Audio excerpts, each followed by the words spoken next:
Hello दोस्तों, स्वागत है आपका नए सेशन में। पिछले सेशन में हमने प्रकाश की विषय वस्तु को भाग 1 के रूप में समझा।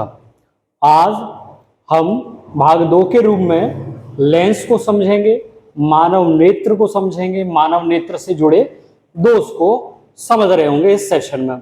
और उम्मीद है इन दोनों सेशन से आपकी प्रकाश के विषय में जो सोच है, जो प्रश्न बनते हैं वह स्पष्ट होंगे और आप परीक्षा में उन प्रश्नों को हल कर पाएंगे इन 2 क्लासों से। और शुरू करते हैं नए सेशन को। सबसे पहले लेंस। लेंस क्या होता है? लेंस 2 पृष्ठों से मिलकर बना होता है और 2 पृष्ठों में एक वक्र आवश्यक होता है। वक्र यानी कि कर्व होता है। दूसरी बात, यह जो पृष्ठ होते हैं यह पारदर्शी होते हैं। पारदर्शी का मतलब है ट्रांसपेरेंट, इनमें से आर पार देखा जा सकता है। लेंस को आप अपने चश्मों में देखते हैं, कैसे होते हैं लेंस? पारदर्शी होते हैं, इनमें से हम आर पार देख सकते हैं।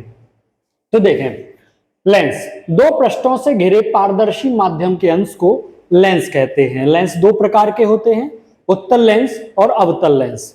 सबसे पहले उत्तल लेंस, कॉन्वेक्स लेंस क्या होते हैं? यह लेंस बीच में मोटा तथा किनारों पर पतला होता है। बीच में मोटा, किनारों पर पतला होता है, उत्तल लेंस कहलाता है। तो आप देखें शेप, यह है उत्तल लेंस, किनारों पर पतला और बीच में क्या है? मोटा। दूसरी बात, इसी को कन्वर्जिंग लेंस या अभिसारी लेंस भी कहते हैं। कैसा लेंस कहते हैं? कन्वर्जिंग लेंस या अभिसारी लेंस, क्योंकि यह जो प्रतिबिंब बनाता है वह एक बिंदु पर बनाता है, तो सारे प्रकाश को एक जगह क्या कर देता है? वह इकट्ठा कर देता है। इस वजह से क्या कहते हैं इसे? कन्वर्जिंग लेंस या अभिसारी लेंस। अगर हम देखें उत्तल लेंस के उदाहरण, तो दूर दृष्टि दोष के रोगी के चश्मे में जो लेंस प्रयोग किया जाता है वो होता है उत्तल लेंस। तथा वर्षा में आपने देखा होगा बुलबुला बन जाता है हवा का। वर्षा में जो बुलबुला बनता है वह कौन सा लेंस होता है? तो वर्षा में जो हवा का बुलबुला बनता है तो वह उत्तल लेंस होता है। अगला, अवतल लेंस। अवतल लेंस क्या होता है? जो किनारों पर मोटा तथा बीच में पतला होता है, या लेंस बीच में पतला, किनारों पर मोटा होता है। देखें आप शेप, किनारों पर क्या है? मोटा, और बीच में कैसा है? पतला। तो यह क्या कहलाता है? अवतल लेंस। अवतल लेंस को अपसारी लेंस कहते हैं, क्योंकि इससे प्रकाश क्या है? डाइवर्जेंट होता है। तो अपसारी लेंस या डाइवर्जिंग लेंस। इस लेंस का प्रयोग आप निकट दृष्टि दोष से पीड़ित व्यक्ति के चश्मे में करते हैं। तो निकट दृष्टि दोष हो या दूर दृष्टि दोष हो, इन दोष को हम आगे पढ़ रहे होंगे तो अभी आगे स्पष्ट हो जाएगा। अब देखते हैं लेंस की क्षमता। अक्सर आपने सुना होगा कि आपका चश्मा +2 का है, -2 का है, +3 का है, -3 का है, 0.5 है या 1.5 है। तो ये क्या होता है? यह होती है लेंस की क्षमता। क्या होती है? लेंस की क्षमता। तो लेंस की क्षमता होती क्या है? लेंस की फोकस दूरी का व्युत्क्रम लेंस की क्षमता कहलाता है। लेंस की क्षमता अगर हम देखें तो इसे P से, कैपिटल P से प्रदर्शित करते हैं और उसका मात्रक डायप्टर होता है। अगर इसका फॉर्मूला देखें तो P बराबर 1/f, P बराबर 1/f, जब फोकस दूरी मीटर में दी हो। और यदि फोकस दूरी आपकी सेंटीमीटर में है तो फॉर्मूला हो जाता है P बराबर 100/f, 100/f, जब f यानी कि फोकस दूरी सेंटीमीटर में हो। दूसरी बात, अगर हम देखें यहां पर तो उत्तल लेंस की जो क्षमता होती है,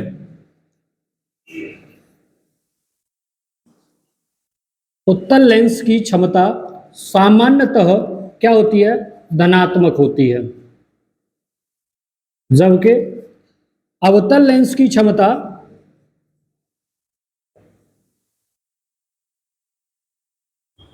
ऋणात्मक होती है, नेगेटिव। तो आप समझें, कॉन्वेक्स लेंस यानी कि उत्तल लेंस की जो पावर होती है, लेंस की जो क्षमता होती है वो पॉजिटिव होती है, और अवतल लेंस की नेगेटिव होती है, ऋणात्मक होती है। उसका कारण यह भी है कि उत्तल लेंस की फोकस दूरी धनात्मक होती है, पॉजिटिव होती है, और अवतल लेंस की फोकस दूरी ऋणात्मक होती है। इस वजह से उसकी क्षमता ऋणात्मक होती है। तो यह रहा लेंस। अब समझते हैं मानव नेत्र, ह्यूमन आई। ह्यूमन आई है क्या? तो हमारी आंख क्यों है? ज्ञानेंद्रियां 5 होती हैं और सभी का अपना एक कार्य होता है। तो अगर हम लेंस देखें, आंख क्या है? एक लेंस के रूप में होती है। तो मानव नेत्र क्या है? मानव शरीर का वह अंग जिससे आप वस्तुओं को देख सकते हैं, मानव नेत्र कहलाता है। मानव शरीर का वह अंग जिससे वस्तुओं को देख सकते हैं, मानव नेत्र कहलाता है। यह फोटो कैमरे की भांति कार्य करता है या फोटो कैमरे की भांति होता है। अगर हम देखें तो मानव नेत्र जो होता है उसका प्रतिबिंब, यानी हम कोई वस्तु देखते हैं तो हमारी आंख पर प्रतिबिंब बनेगा, इमेज बनेगी, तभी हम उसको देख पाएंगे। तो मानव नेत्र पर जो इमेज बनती है, प्रतिबिंब बनता है, वो कहाँ बनता है? तो मानव नेत्र पर जो प्रतिबिंब बनता है वो रेटिना पर बनता है। मानव नेत्र पर जो प्रतिबिंब बनता है वस्तु का, वो रेटिना पर बनता है। अगर हम मानव नेत्र के विषय में देखें तो मानव नेत्र का निकट बिंदु क्या होता है? तो मानव नेत्र वह न्यूनतम दूरी जहां तक वह स्पष्ट देख सकता है, मानव नेत्र की वह न्यूनतम दूरी जहां तक वह स्पष्ट देख सकता है। न्यूनतम का मतलब होता है पास। तो पास में जहां तक उसकी दूरी जहां पर वह स्पष्ट देख सकता है वह निकट बिंदु कहलाता है। तो वह न्यूनतम दूरी जहां तक नेत्र स्पष्ट देख सकता है क्या कहलाती है? 25 सेंटीमीटर। पास में कितना होता है? तो निकट बिंदु यानी कि पास बिंदु कितना होता है आंख का? तो 25 सेंटीमीटर। दूसरा होता है दूर बिंदु, फार पॉइंट, दूर बिंदु, यानी कि मानव नेत्र अधिकतम कितनी दूरी तक देख सकता है वह दूर बिंदु होता है। तो मानव नेत्र जितनी अधिकतम दूरी तक देख सकता है उसे मानव नेत्र का दूर बिंदु कहते हैं। सामान्य आंख का या सामान्य दृष्टि का जो दूर बिंदु होता है वह अनंत पर होता है। कितना होता है? अनंत पर। तो मानव नेत्र कहां तक देख सकता है? अनंत तक। अच्छा, स्पष्ट दृष्टि की न्यूनतम दूरी, जहां पर नेत्र स्पष्ट रूप से देख सकता है वह दूरी कितनी है? तो मानव नेत्र की स्पष्ट दृष्टि की न्यूनतम दूरी कितनी होती है? तो आप बताएंगे 25 सेंटीमीटर। स्पष्ट दृष्टि की न्यूनतम दूरी कितनी है? 25 सेंटीमीटर। यह अक्सर प्रश्न पूछा जाता है। अब समझते हैं कि दृष्टि दोष, साइडनेस क्या होती है। तो आप समझें, आंखें हमारी हैं, किसी के चश्मे की आवश्यकता होती है, किसी को चश्मे की आवश्यकता नहीं होती है। अच्छा, चश्मे की आवश्यकता है तो सीधी सी बात है कि मानव नेत्र अपने आप में आंखें जो हैं वो स्पष्ट रूप से देख नहीं पा रही हैं, इस वजह से उसे चश्मे की आवश्यकता है।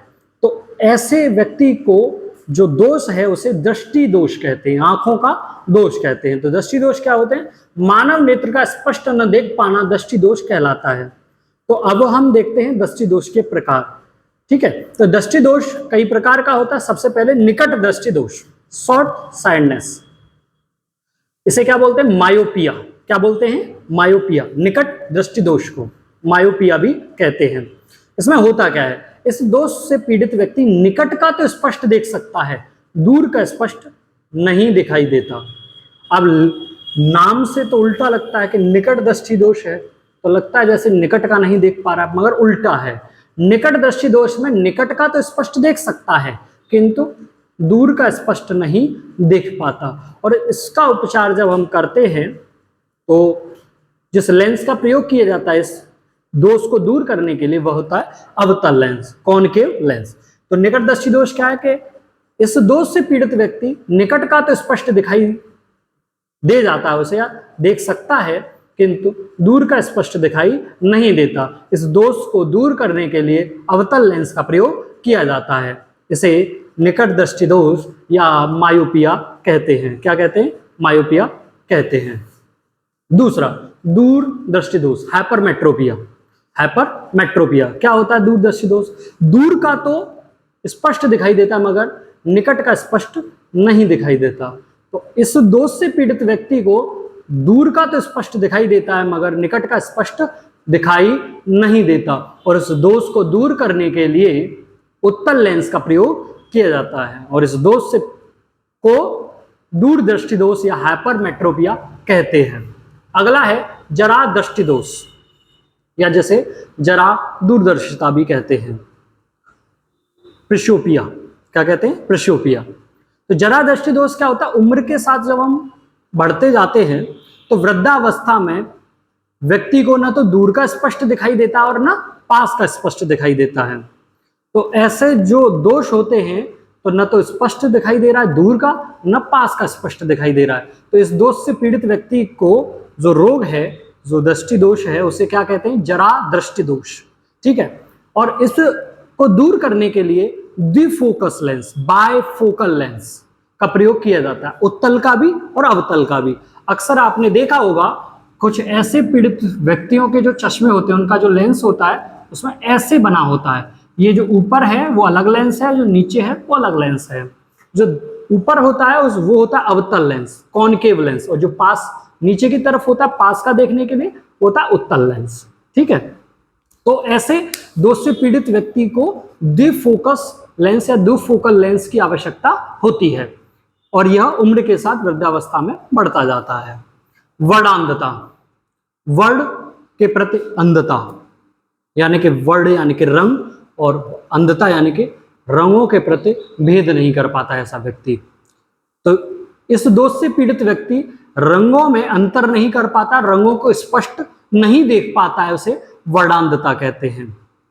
ठीक है, वर्णांधता को किसी भी लेंस के द्वारा दूर नहीं किया जा सकता, किसी भी चश्मे की मदद से दूर नहीं किया जा सकता, और महिलाएं एक पीढ़ी से दूसरी पीढ़ी में वर्णांधता को पहुंचाती हैं, वाहक का कार्य करती हैं।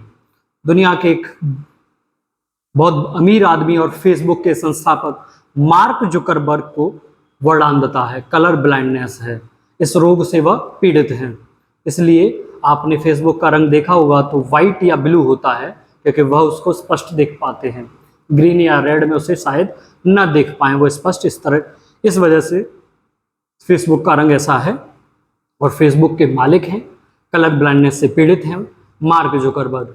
अपने आप में एक इंटरेस्टिंग स्टोरी है, मोटिवेशनल स्टोरी है, क्योंकि एक वर्णांधता से पीड़ित व्यक्ति जो कलर को नहीं देख पाता है, उसने एक सोशल मीडिया प्लेटफॉर्म बनाया जो दुनिया भर में माध्यम बना एक दूसरे से संचार का। यहाँ तक कि फेसबुक तो अरब स्प्रिंग, अरब में जो क्रांति हुई कई देशों में, कई मुल्कों में, उसका एक बहुत बड़ा कारण फेसबुक रही। और वह व्यक्ति जिसने फेसबुक को बनाया वो कलर ब्लाइंडनेस से पीड़ित है, आप समझ सकते हैं। तो वर्णांधता, इस रोग से पीड़ित व्यक्ति रंगों में भेद नहीं कर पाता, इस दोष को किसी लेंस की सहायता से दूर नहीं किया जा सकता। वर्णांधता में महिला वाहक होती हैं, यानी कि एक पीढ़ी से दूसरी पीढ़ी में वर्णांधता यानी कलर ब्लाइंडनेस को पहुंचाती हैं। ऐसा हो सकता है कि कलर ब्लाइंडनेस से पीड़ित व्यक्ति को अगर हम समझें तो उसकी बेटी में कलर ब्लाइंडनेस न हो, किंतु उसकी बेटी के जब नेक्स्ट पीढ़ी आएगी तो शायद उसमें वर्णांधता का गुण देखने को मिल जाए, कलर ब्लाइंडनेस से पीड़ित व्यक्ति देखने को आपको मिल जाए। तो कलर ब्लाइंडनेस क्या है? कलर ब्लाइंडनेस है रंगों में भेदभाव न कर पाना, और इसको किसी भी लेंस की सहायता से दूर नहीं किया जा सकता। उस दिन हम रंगों को देख रहे थे, आज हम थोड़ा सा द्वितीयक रंगों को भी देखेंगे और किस प्रकार से रंग बनते हैं वह भी समझेंगे। हमने देखा था प्राथमिक रंग 3 होते हैं, RGB। R यानी कि red, green and blue. Red यानी कि लाल, ग्रीन हरा, ब्लू नीला। जब रेड और ग्रीन मिलता है तो बनता है येलो। क्या बनता है? येलो। ठीक है। ग्रीन और ब्लू जब मिलता है तो बनता है श्यान। क्या बनता है? श्यान। और रेड एंड ब्लू मिलता है तो मिलता है मेजेंटा, हल्का सा चॉकलेटी कलर। ठीक है, रेड एंड ब्लू से बनता है मेजेंटा। तो रेड एंड ग्रीन से बना येलो, ग्रीन और ब्लू यानी कि हरे और नीले से बना श्यान, और रेड और ब्लू से बना मेजेंटा। और जब प्राइमरी कलर्स तीनों मिल जाते हैं, प्राइमरी कलर कौन से? रेड, ग्रीन एंड ब्लू, लाल, हरा और नीला जब तीनों मिल जाते हैं तो कलर कौन सा बनता है? श्वेत यानी कि व्हाइट। ये बड़ा इंपॉर्टेंट है। रेड, ग्रीन एंड ब्लू तीनों कलरों को जब हम मिलाते हैं तो कौन सा कलर बनता है? व्हाइट कलर बनता है। और यह प्राथमिक कलर है। और येलो, मेजेंटा एंड श्यान कैसे कलर हैं? द्वितीयक रंग। कैसे रंग है? द्वितीयक रंग। पूछे जाते हैं इनमें से प्राथमिक रंग कौन सा है और इनमें से द्वितीयक रंग कौन सा है, पूछा जाता है यहां से। उम्मीद है सेशन अच्छा रहा होगा, आप स्क्रीनशॉट ले सकते हैं। परीक्षा उपयोगी अगर देखें तो प्रकाश में यह बहुत महत्वपूर्ण है, यहीं से प्रश्न पूछेगा, घुमा फिरा के नहीं, सीधे पूछता है, तो यह महत्वपूर्ण है। अगर कंटेंट अच्छा लग रहा है तो वीडियोस को लाइक करें, सब्सक्राइब करें, शेयर करें। मिलते हैं नेक्स्ट सेशन में। नमस्कार।